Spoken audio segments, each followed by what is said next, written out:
নমস্কার, আমি রূপসা বারুই। আমি সেকেন্ড সেমের স্টুডেন্ট। আমি ওয়েস্ট বেঙ্গল ল একাডেমিতে এন্ট্রান্স থেকে পড়ছি, মানে এইচএসের পর থেকেই পড়ছি।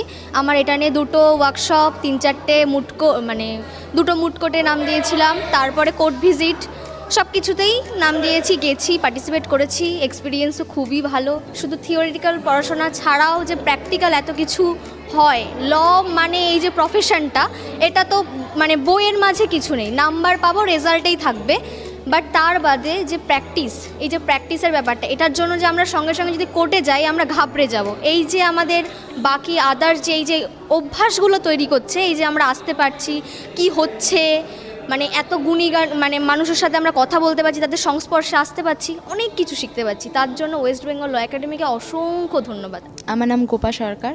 তুমি কোথা থেকে এসছো? আমি এসছি গড়িয়া থেকে। আচ্ছা, তো এই সংস্থায় কতদিন আছো?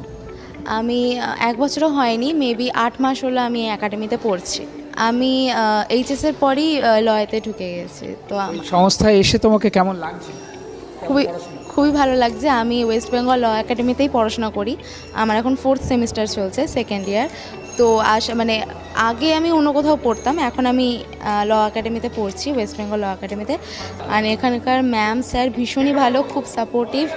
আর এরকম ওয়ার্কশপ, বাদবাকি জিনিসপত্রগুলো তো খুবই ভালো লাগছে।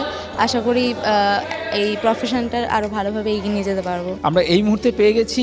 ঠিক, তোমার এই যে প্রশ্নটা, এটা ওই সেকশন অনুযায়ী ওনাকে শাস্তি দেওয়া হয়েছিল। উনি 10 বছর ওনার কারাদণ্ড হয়েছিল। তার কারণ, যখন সার্জেন্ট তাকে বলল, তিনি বিরক্ত হলেন, তিনি চলে গেলেন। যাদবপুরে এসে তার ইন্টেনশন ক্যারি করলো যে না, ওই লোকটাকে আমাকে মারতে হবে বা ওই লোকটাকে